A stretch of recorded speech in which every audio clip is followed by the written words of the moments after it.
Hey Sycamore Stars, Mrs. Wassinger and Louisa here. Chapter 8 of Judy Blume's Tales of a Fourth Grade Nothing. Chapter 7, Louisa, can you give us a quick breakdown of what happened? Well, like most chapters, fudge happened. Peter and his classmate worked on this one project, and they were doing a poster. And when I say fudge happened, I mean he ruined it. How did he ruin it? He scribbled all over the poster. Yep, that's just what happened.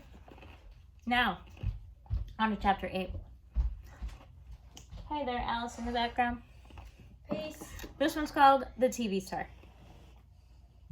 Aunt Linda is my mother's sister. She lives in Boston. Last week, she had a baby girl. So now I have a new cousin. My mother decided to fly to Boston to see Aunt Linda and the new baby. I'll only be gone for the weekend, my mother told me. I was sitting on her bed watching her pack. I know, I said. Daddy will take care of you and Fudge. I know, I said again. Are you sure you'll be all right? She asked me. Sure, why not? Will you help Daddy with Fudge? Sure, Mom. Don't worry. I'm not worrying. It's just that Daddy is so, well, you know, he doesn't know a whole lot about taking care of children. Then she closed her suitcase. We'll be fine, Mom, I said. I was really looking forward to the weekend. My father doesn't care about keeping things neat. He never examines me to see if I'm clean, and he lets me stay up all night. On Friday morning, all 4 of us rode down in the elevator to say goodbye to my mother. Henry looked at the suitcase. You going away, Mrs. Hatcher? He asked. My mother answered, No. Oh, yes, I am, Henry. My sister just had her first baby. I'm flying to Boston for the weekend to help out. New baby, Fudge said. Baby, baby, baby. Nobody paid any attention to him. Sometimes my brother just talks to hear the sound of his own voice. Have a nice visit, Mrs. Hatcher, Henry told my mother when we reached the lobby. Thank you, Henry, my mother said. Keep an eye on my family for me. Will do, Mrs. Hatcher, Henry said, giving my father a wink. Outside, my father hailed a taxi. He put the suitcase in first, then held the door for my mother. When she was settled in the cab, my father said, Don't worry about us. We're going to be just fine. Just fine! Just fine, Mommy! Fudge yelled. Bye, Mom. See you Sunday, I said. My mother blew us kisses. Then her cab drove away. My father sighed while Fudge jumped up and down, calling, Bye, Mommy! Bye, bye, bye! I had no school that day. The teachers were at a special meeting, so my father said he'd take me and Fudge to the office with him. My father's office is in a huge building made of almost all glass. It's really a busy place. You never see people just sitting quietly at desks. Everyone's always rushing around. A person could get lost in there. My father has a private office and his own secretary. Her name is Janet, and I think she's very pretty. I especially like her hair. It's thick and black, and she has the longest eyelashes I've ever seen. Once I heard my mother say, Janet must have to get up at the crack of dawn to put on that face. My father just laughed when my mother said that. Janet's seen me before, but this was her first time meeting Fudge. I was glad his hair was finally growing back. Remember, he cut it himself. I explained right off about his teeth. He'll look a lot better when he's older, I said. He knocked out his front too, but when he's 6 or 7, he'll get new ones. See, Fudge said, opening his mouth. All gone. My father said, Hey, Janet, the boys are going to be here for the morning. Can you amuse them while I clear up some work? Certainly, Mr. Hatcher, Janet said. You go ahead into your office. I'll take the boys on a tour of the rest of the agency." As soon as my father went into his private office, Janet took out her pocketbook. She reached in and came up with a hairbrush, some lipstick, and a bag of crackers. "Want some?" she asked me and Fudge. "Okay," I said, taking a handful. Fudge did the same. The crackers were shaped like little goldfish. I nibbled while Janet fixed herself up. She had a big folding mirror in her desk drawer. She set it on top of her desk and went to work on herself. When she was finished, she looked exactly the same as when we came in, but I guess she didn't think so because she said, "Well, that's much better." Then she put all her stuff away and took me by one hand and Fudge by the other. We walked down a long hall through a doorway and into another section of the agency. We came to a room where there were a bunch of kids with mothers. I guess there were at least like 50 of them. Most of the kids were kind of small, like Fudge, and some of them were crying. "Is this a nursery school or what?" I asked Janet. She laughed. "No, they're here to try out for that new toddler bike commercial." "You mean they all want to be the kid who gets to ride the toddle bike on TV?" "Yep. At least their moms all want them to be picked," Janet said. "But we can only use one." "You mean only one kid out of all of these is going to get picked?" "That's right," Janet said. "Who picks him?" "Well, your father and Mr. Denberg are doing it. But of course, Mr. Vincent, the president of the Toddle Bike Company, has to approve." Just then a door opened and a secretary came out. "Next!" she called to the waiting kids. "My Murray's next," a mother said. "Oh no, he's not! Sally's next," another mother said. "Ladies, please, you'll have a turn," the secretary said. Murray got to be next. He was a little red-headed kid. He wasn't in the other room for 2 minutes when the door opened and a big man with a cigar in his mouth came out. "No, no, no," he shouted. "He's not the type at all." Murray was crying. His mom was yelling at the big man. "What do you know anyway? You would know a treasure if you saw one." She shook her fist at him. Janet whispered to me, "That's Mr. Vincent, the president of Toddle Bike." Mr. Vincent walked to the center of the room. He looked around at all the kids. When he looked over at us, he pointed and called, "There he is. That's the one I want." I thought he meant me, and I got excited. I could just see myself on TV riding the toddle bike.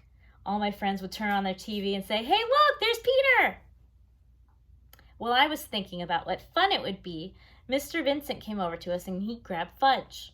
He lifted him up. "Perfect," he cried. "He's perfect." The mothers who were waiting packed up their kids and left right away. Mr. Vincent took off with Fudge in his arms. Janet chased him. She called, "But, Mr. Vincent, you don't understand." I ran after Janet. Mr. Vincent carried Fudge into the other room. He announced, "I found him myself. He's the perfect kid to ride the toddle bike in my new commercial."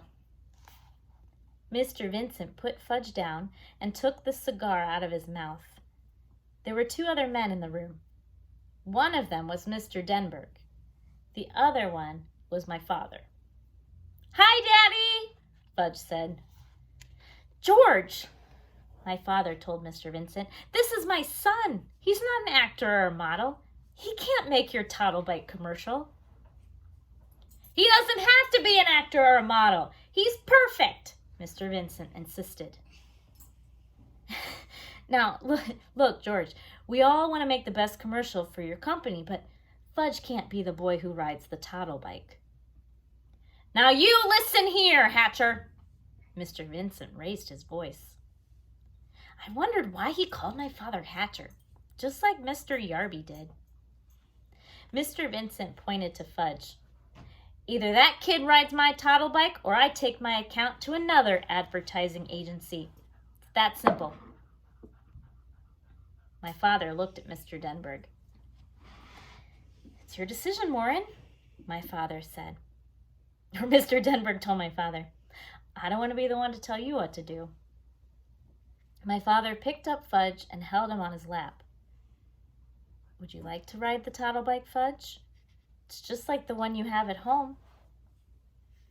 Why are you asking him? What does he know about making commercials? I asked. My father acted like he'd forgotten I was even around. I'm thinking, Peter, he said. Please be quiet. Well, Hatcher, what'll it be? This kid of yours, or do I move to another agency? I remembered how my father lost the Juicy O account because of Fudge. Now, maybe he'd lose this one too, and I don't think he can afford that. Finally, my father said, All right, George, you can use him on one condition. What's that? Mr. Vincent asked. The commercial has to be made this afternoon. After today, my son Fudge won't be available. Fine with me, Mr. Vincent said. Is he going to get paid? I asked my father. I'll worry about that, Peter, my father said, and that probably meant yes. He'd be paid and have lots of money in the bank, and I'd have nothing. And someday I'd have to borrow from him. Now, wait a minute. Never. I'll never borrow money from Fudge. I'll starve first. Can I at least watch when you make the commercial? I asked. Sure, my father said. You can watch the whole thing. I turned to Mr. Denberg. Will Fudge be famous? I asked. No, not famous. People might think he looks familiar, though, Mr. Denberg said. I turned to Mr. Vincent.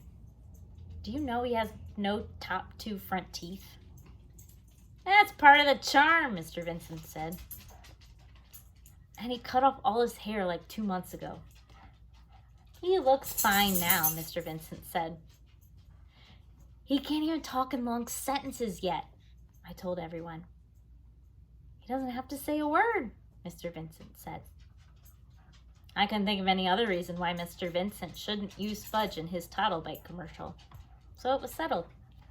Soon Fudge would be a famous television star, and I would be plain old Peter Hatcher, 4th grade nothing. Just like the title. Let's begin right after lunch, Mr. Denberg said. We should get it filmed in about 2 hours. While my father and Mr. Denberg worked out all the arrangements, I asked Janet where the men's room was. She walked me to it. I told her thank you and that she didn't have to wait. I'd find my way back. When I was safely inside, I looked at myself in the mirror. I thought, I wish Fudge had never been born. Everything good always happens to him.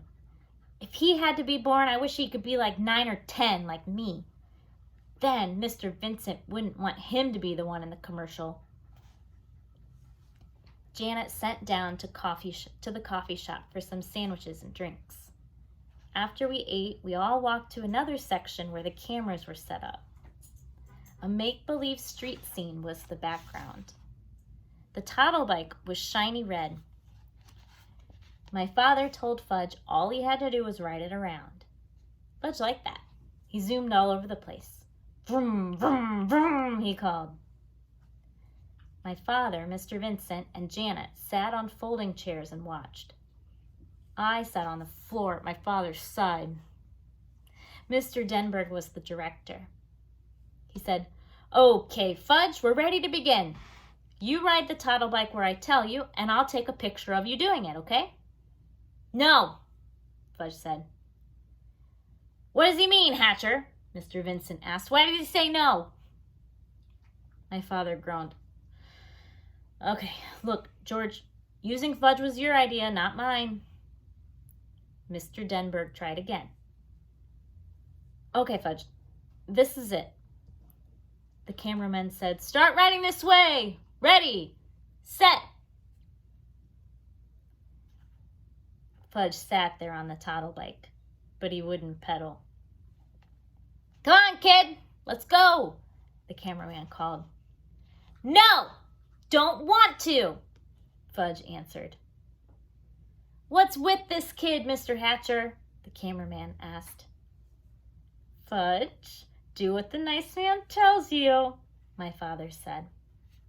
"No, don't want to." Janet whispered to my father, "How about some cookies, Mr. Hatcher?" "Good idea, Janet," my father told her. "I have some Oreos right here. Should I give them to him?" she asked. "One at a time," my father said. Janet walked across the room to Fudge. He was still sitting on the toddle bike.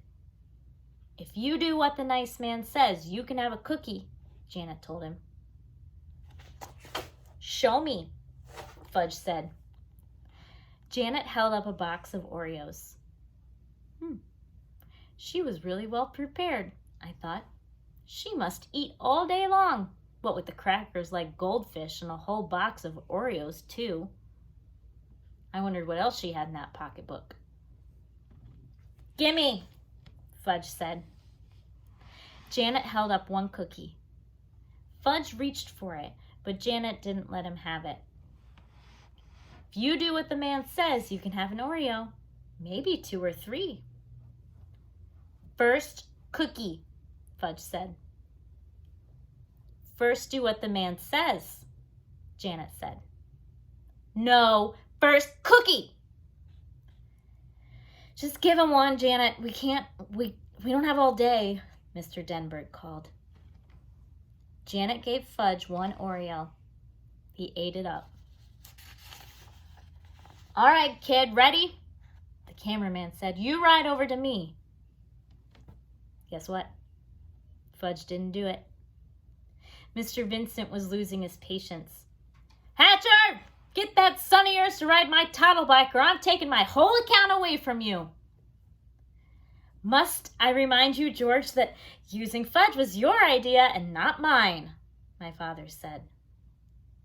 "Forget about whose idea it was. He's your kid. You better get through to him now." "All right, I got an idea." My father walked to a corner of the room and beckoned to the others. Mr. Denberg and Mr. Vincent gathered around him, along with the cameraman and Janet. They looked like a bunch of football players huddled together talking about the next play. Soon my father called me. "Peter, would you join us, please?" "Sure, Dad. What is it?" I asked. "Peter, we want you to ride the toddle bike for us. Show Fudge how it's done." "He already knows how to ride. Didn't you see him zooming around?" "He won't do it for the cameras, though," my father explained. "We need your help."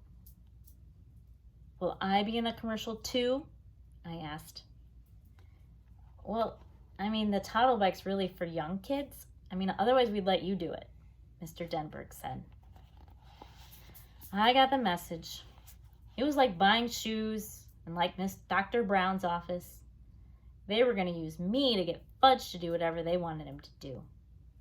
I wondered how anybody was going to manage my brother without my help. I walked over to Fudge and told him I was going to ride the toddle bike. "Get off," I said. Fudge held onto the bike. "No, mine." "It's not yours," my father told him. But Fudge wouldn't move for anything. He closed his eyes and he screamed, "Ah!" And he screamed loud when he tries.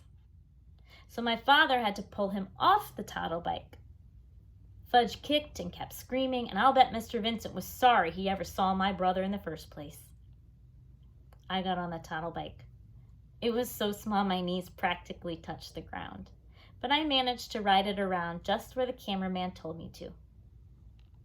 "See how nice Peter can ride the bike?" Janet said. "Here, Peter, come have an Oreo. You did so well, you can have 2 or 3 if you want."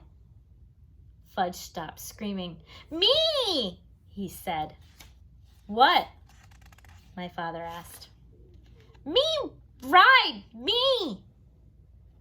"You can't ride as well as Peter can," Mr. Denberg said. "Uh-huh," Fudge told him. "I don't think so. You already had a turn. You didn't do what I told you to do," Mr. Denberg said. Me! You want to try again? My father asked.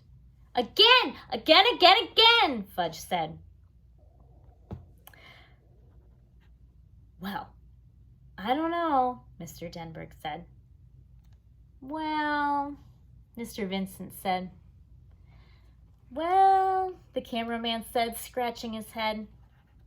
Please! Fudge begged. I never heard my brother say please before. Mr. Denberg said, okay, I'm going to give you one more chance. Fudge ran to the toddle bike. I got off and he jumped on. Now? He asked Mr. Denberg. Now. Ride this way, Fudge, over here, toward me. Fudge did just like he was told. Just like Pita, he said. See? Just like Pita. Janet gave me a kiss on my cheek. You saved the day, Peter Hatcher, she said. When she wasn't looking, I wiped off my face. Her kiss was too juicy. That is the end of chapter 8. We have 2 more chapters. That's it. We've got chapter 9 next, called Just Another Rainy Day. Thanks for listening, friends. Have a good one.